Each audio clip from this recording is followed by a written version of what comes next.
은퇴를 하셨거나 은퇴 준비를 하시는 분들 많으시죠? 저는 은퇴 전 10년 전부터 준비를 하였지만 막상 은퇴 후에는 여러 여건들이 바뀌면서 그동안 준비해왔던 많은 것들은 별 도움이 되지 않더라고요.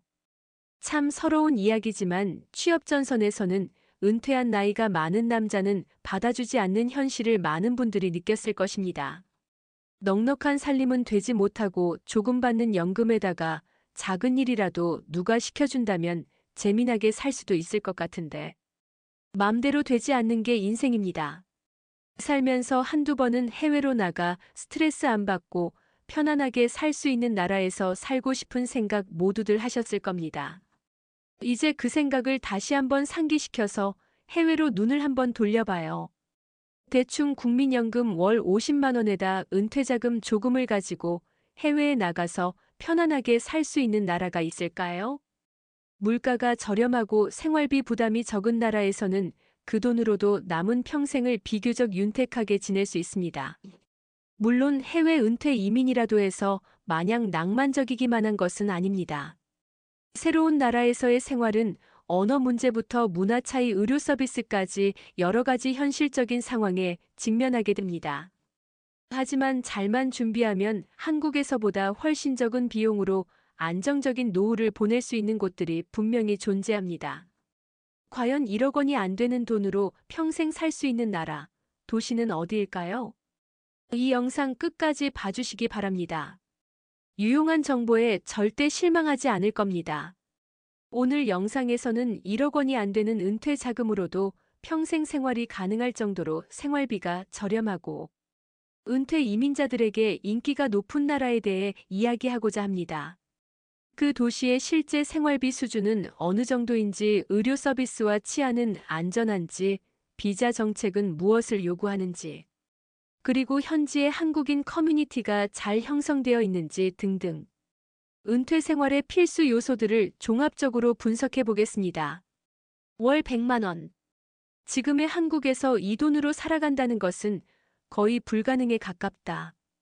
관리비, 공과금, 통신비, 병원비에 조금만 외식이라도 하면 잔고는 금세 바닥을 드러낸다. 하지만 누군가는 말한다. 그 돈이면 해외에서는 한 달을, 아니, 더 오래도 살 수 있어요. 그 말은 처음엔 낯설고 의심스러웠다. 그러나 시간이 지날수록 마음속에서 점점 큰 울림이 되었다. 정말 그럴까? 나도 떠날 수 있을까? 나는 떠났다. 누구보다 조용히, 누구보다 절실하게 노트북 하나, 여행용 캐리어 하나, 그리고 퇴직금의 아주 작은 일부분 그것만 챙긴 채 한 달 살아보기라는 이름의 실험을 시작했다. 처음 선택한 곳은 우즈베키스탄 타슈켄트.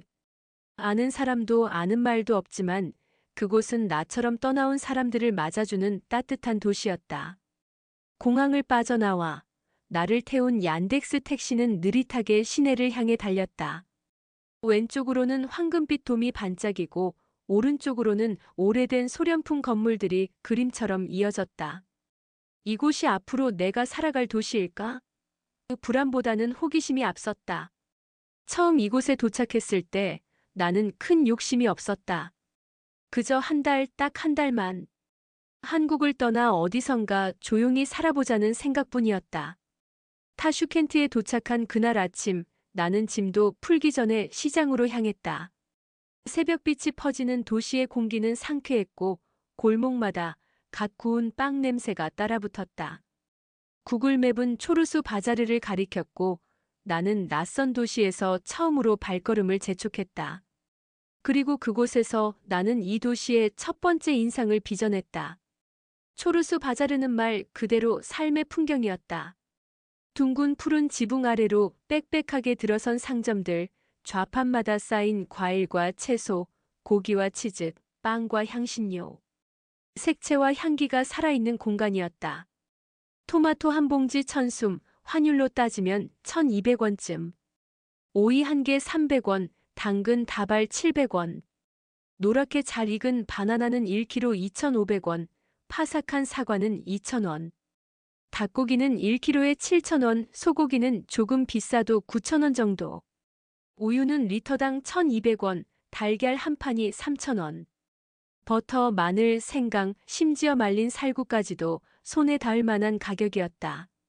무엇보다도 이 시장의 묘미는 가격표 없는 정겨움이었다. 이거 얼마예요? 하면 아줌마는 손가락을 몇 개 펴 보이거나 웃으며 대답한다. 그리고 가끔 아무 말 없이 한 줌 더 덤을 얹어준다. 어느 청년은 고수를 한 다발 사고 있던 나를 보며 한국에서 왔어요? 라고 물었다. 나도 모르게 고개를 끄덕이자 그는 환하게 웃으며 형, 이건 서비스예요 하며 고수 한 줌을 내 가방에 넣어주었다. 시장에는 가끔 작은 음악이 흐르고 어깨에 무거운 장바구니를 걸친 할머니들이 천천히 걷는다. 상인과 손님은 서로 이름을 부르고 때로는 안부도 묻는다. 나는 그 풍경 속을 천천히 걷고 있었다.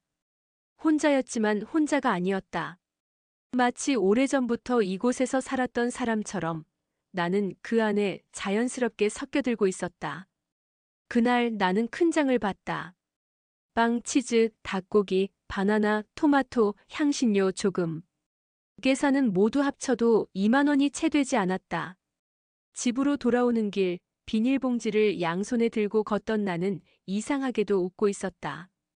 이 도시에는 아무것도 강요하지 않는 온기가 있었다. 낯선 이를 환대하는 공기, 대단할 것 없는 하루가 특별하게 느껴지는 감동. 그래서 나는 문득 이곳에서 살아보고 싶다는 생각을 했다. 그게 단지 한 달이든 몇 달이든 아니면 그 이상이든.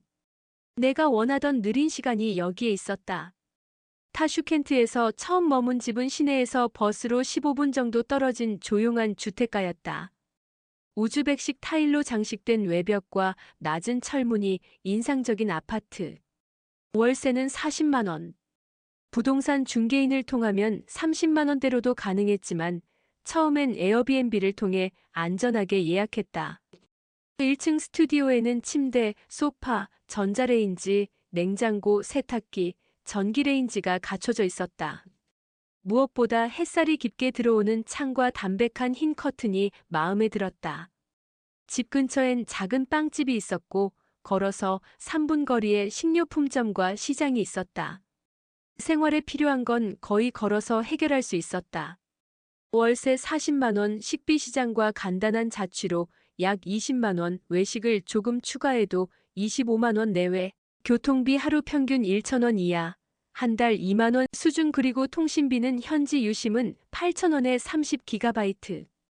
생활비를 정리하자면 한 달에 꼭 필요한 지출은 이랬다. 기타 비용 커피, 문구, 세제, 문화생활 등이 10만 원에서 15만 원, 총합 90만 원이면 넉넉하게 살 수 있었다. 조금만 아끼면 80만 원도 가능하다. 우즈베키스탄의 은행 예금 금리는 비교적 높은 수준을 유지하고 있습니다.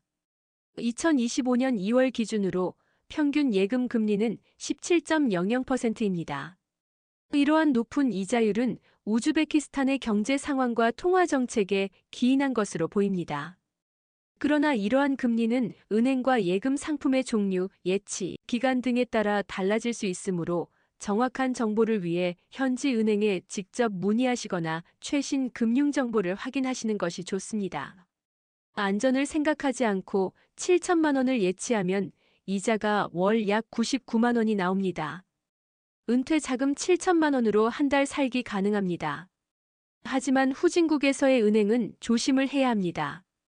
갑자기 파산하는 경우도 있어요.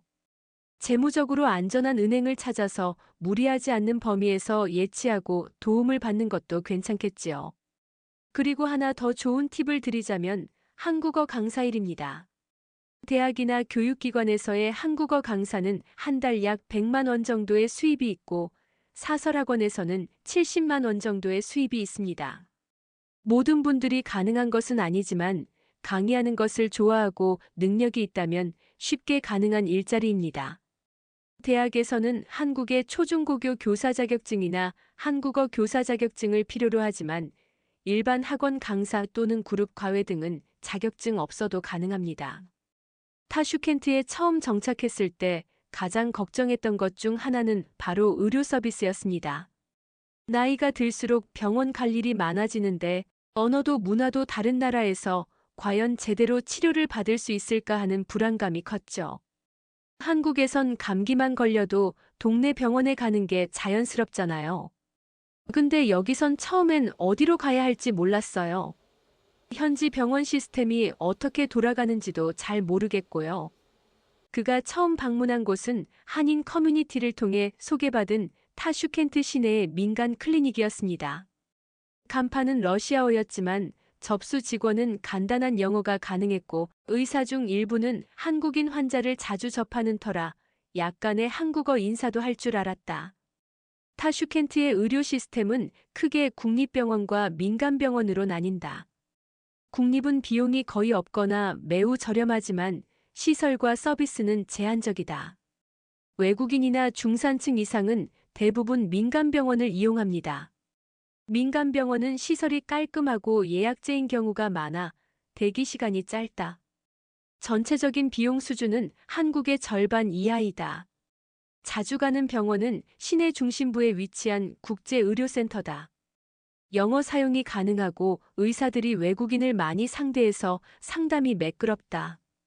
약국도 병원 바로 옆에 있어 처방 후 바로 구매가 가능하다. 그 외에도 한인 커뮤니티에서는 한국어가 가능한 의사나 교민이 운영하는 한의원 정보도 공유되고 있다. 특히 감기, 피부 질환, 소화 문제처럼 흔한 증상에 대해서는 큰 불편 없이 진료가 가능하다. 물론 중병이 생긴다면 한국으로 돌아가야겠죠. 하지만 평소 건강관리는 여기서도 충분히 됩니다. 제 또래 친구 중에는 고혈압 약이나 당뇨약을 이곳에서 처방받아 꾸준히 복용하는 사람도 있어요. 현재 타슈켄트에 체류 중인 한인 모임 중 하나인 건강정보 소모임에도 가입해 있다. 거기선 주기적으로 건강 강좌도 열리고 약 성분 번역 정보나 각 병원 후기 같은 것도 공유된다. 처음에는 겁부터 났는데 막상 살아보니까 의료 부분도 충분히 안정적으로 이용할 수 있더라고요. 가격도 착하고 오히려 한국보다 정을 느낄 때도 있어요. 그는 끝으로 이런 말을 덧붙였다.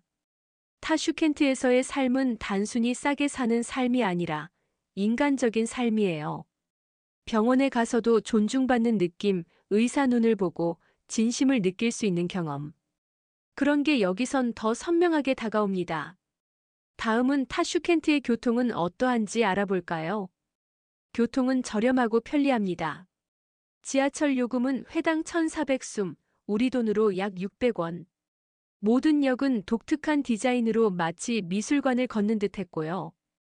1970년대 소련 시절에 지어진 만큼 역사마다 테마가 있었고 대리석 기둥과 천장화가 눈을 사로잡았습니다. 버스와 마르슈루트 칸은 거의 300에서 500원 정도. 앱으로 버스 위치를 실시간으로 확인할 수 있는 시스템은 없지만 현지인들과 함께 다니다 보면 자연스럽게 타이밍을 알게 됩니다. 얀덱스고 앱을 통해 호출하는 택시는 기본 요금이 2,500에서 3,000원. 5km 이상 이동해도 5,000원이 넘지 않았다. 출퇴근 시간대엔 다소 밀리지만 전반적으로 정시 운행이고 과속이 적어 안정적입니다. 여성의 단독 이동도 가능한데요. 단 밤 10시 이후엔 택시를 이용하는 것이 안전합니다. 특히 인적 드문 골목보다는 대로에서 승하차를 하고 가방은 어깨 앞으로 매는 것이 좋고요. 시장, 버스, 혼잡한 장소에서는 소매치기에 유의해야 합니다. 우리나라만 그렇지 해외 거의 모든 나라는 붐비는 곳에는 항상 소매치기 조심해야 합니다.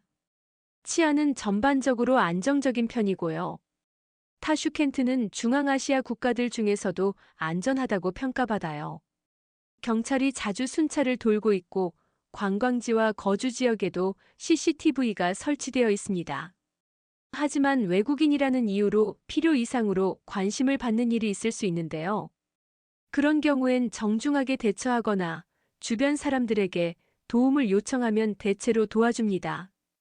밤 늦은 시간 조용한 골목을 혼자 걸을 땐 휴대폰 플래시를 켜고 이어폰을 빼고 걷는 것이 좋아요. 하지만 아침부터 저녁까지 일상의 대부분은 안정되고 평화롭다고 봅니다. 한 달 100만 원, 그것은 단지 숫자가 아니었다. 삶을 단순화하면서도 풍성하게 만들어주는 구조였고 무엇보다 이방인이 살아가기 좋은 작지만 단단한 리듬이었습니다. 우즈베거와 러시아어는 이곳에서 살아가기에 핵심 언어입니다. 영어는 젊은 층 일부에서 통하지만 일상에서는 통하지 않는데요. 그래도 번역기와 제스처, 미소로 충분히 통했습니다. 빵 하나 주세요. 고수는 필요 없어요. 이건 얼마인가요? 언어는 벽이 아니라 사람과 사람 사이에 놓인 다리였습니다. 빵가게 주인이 내 이름을 불렀고 단골 식당에서는 내가 말하기도 전에 김치볶음밥을 준비했습니다. 타슈켄트에서 살아간다는 건 어느 순간부터 이방인의 옷을 벗는 일이기도 했다. 그 시작은 바로 한인 커뮤니티였습니다. 낯선 땅에서 아는 언어, 익숙한 음식, 비슷한 고민을 나눌 수 있는 사람들이 있다는 건 예상보다 훨씬 큰 위안이었습니다. 가장 먼저 마주한 건 한인마트였는데요. 코리아마트라는 이름이 걸린 작은 가게. 안으로 들어서자 고추장, 된장, 김치, 라면, 참기름, 심지어 오뚜기 카레까지 있었다. 비싸긴 했지만 고향의 냄새가 반가웠었죠. 그곳에선 종종 3355 사람들이 모여 인사를 나눴고요. 대부분은 사업자, 주재원, 그리고 나처럼 장기 체류 중인 프리랜서들이었습니다. 처음 오셨어요? 여기 생활 괜찮으세요? 그 짧은 말 속에 이방인끼리의 공감과 응원이 담겨 있었습니다. 타슈켄트에는 한인회도 있어요. 매년 설날, 추석엔 조촐하지만 따뜻한 행사가 열리고 단체 텔레그램 방에는 정보가 실시간으로 공유됩니다. 월세 시세, 신선한 재료가 들어온 시장, 믿을 만한 병원, 한국인 의사 있는 곳까지. 오늘 사마르칸드 방향으로 같이 여행 가실 분? 부담이 들고 공통 의사옵니다. 혼자 떠나려 했던 여행이 갑작스레 4인 일정이 되기도 해요. 이 커뮤니티는 단지 정보 공유를 넘어서 마음의 쉼터가 되었습니다. 어느 날 한글학교 봉사 모집 공고를 보고 자원하게 되었고 그날 만난 교민 가족과는 지금도 연락을 주고받아요. 또 한 가지 카페 고요한 하루처럼 한국인이 운영하는 공간은 단지 커피를 마시는 곳이 아니라 말을 놓는 공간이었는데요. 이런 곳에서 처음으로 한국에서 뭐 하셨어요? 한국 생각 안 나세요? 라는 말을 들었을 때 나는 웃으며 고개를 끄덕였습니다. 혼자라고 느끼던 순간에도 누군가는 같은 언어로 다가와 주었고 그 덕분에 나는 이 도시를 낯설게 느끼지 않게 되었습니다. 그리고 내가 누군가에게 처음으로 이 도시를 소개하는 입장이 되었을 때 나는 이미 이곳의 주민이 되어 있었습니다. 커뮤니티는 그런 거였습니다.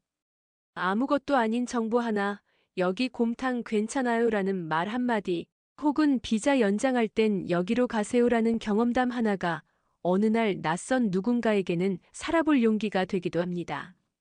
타슈켄트의 한인 커뮤니티는 작지만 단단하고 느슨하지만 서로를 잊지 않는 방식으로 연결되어 있었습니다. 어쩌면 그 모든 만남과 경험이 이 낯선 땅에서 내가 조금 더 오래 머무르고 싶다고 생각하게 만든 결정적인 이유였는지도 모릅니다.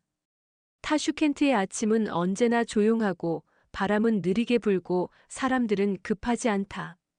아침 시장에 다녀와 따뜻한 빵을 커피와 함께 먹으며 나는 하루를 시작한다. 그렇게 며칠이 지나자 사람들의 얼굴이 익숙해졌고 빵가게 아주머니는 나를 보면 오전빵, 오늘은 특별해요라며 빵을 골라준다. 길거리 과일 상인은 나를 보고 웃으며 덤을 주기도 해요. 나는 이제 이 도시의 낯선 사람이 아닌 자주 보는 사람이 되어가고 있었고 하지만 그보다 더 큰 변화는 사람과의 관계 속에서 일어났습니다. 외로움은 언제나 이방인을 따라다닙니다. 처음에는 조용한 카페에 앉아 몇 시간을 보내곤 했는데요.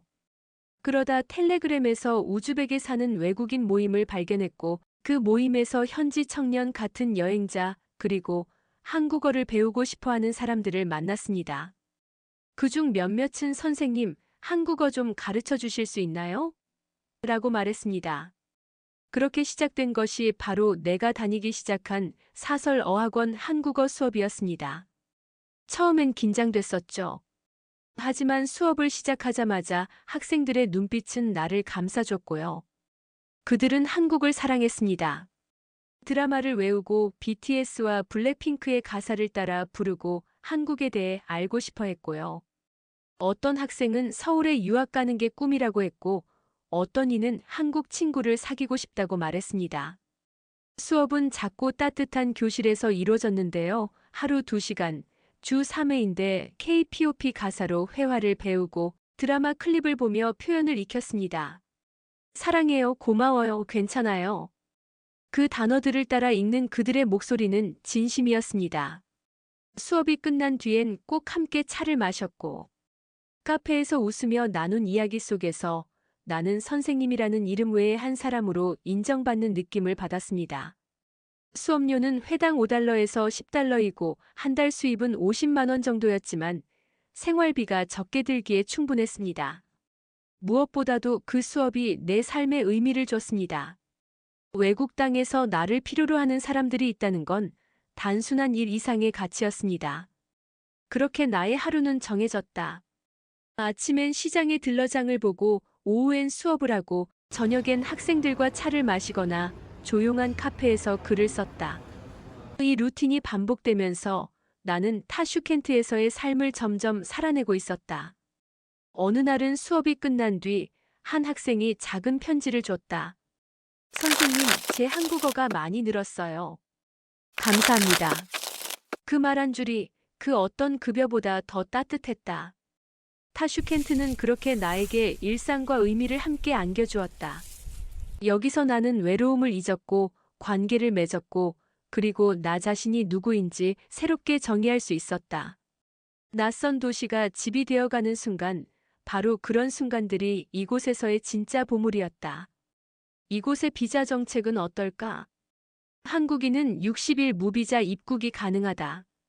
문제는 그 이후다. 그 해결책은 간단하다.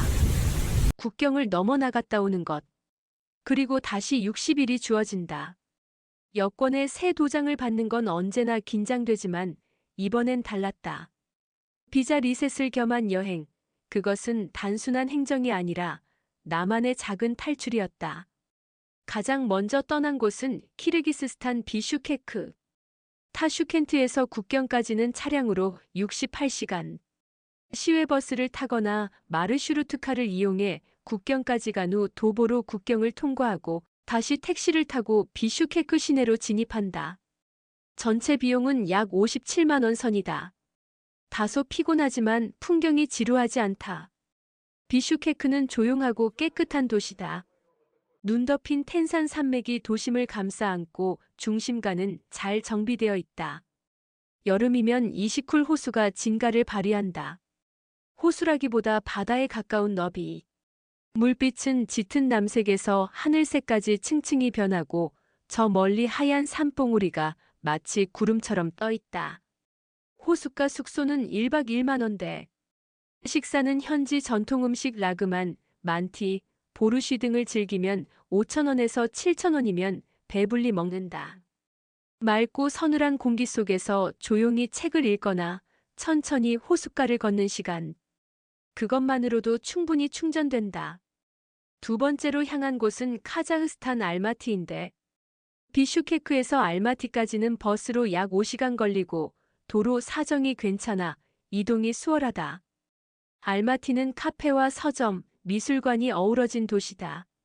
산책로는 잘 정비되어 있고 파노라마 전망대에서는 붉은 지붕의 도시 전경과 저녁 노을을 함께 볼 수 있다.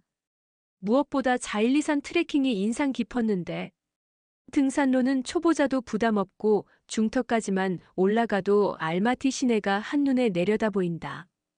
숙소는 2만 3만 원대의 중급 게스트하우스, 식사는 한식보다 풍미가 강한 현지 음식이 가득하다. 특히 중앙아시아식 샤슬릭과 누들 요리는 한 끼 식사로 손색이 없다. 두 도시 모두 달러 소외권을 준비하면 편하고 통신은 현지 유심을 공항에서 구입하거나 시내 통신점에서 구매 가능하다. 1만 원대의 30GB 데이터를 쓸 수 있다. 결국 이 여정은 단순히 비자를 다시 얻기 위한 수단이 아니었다.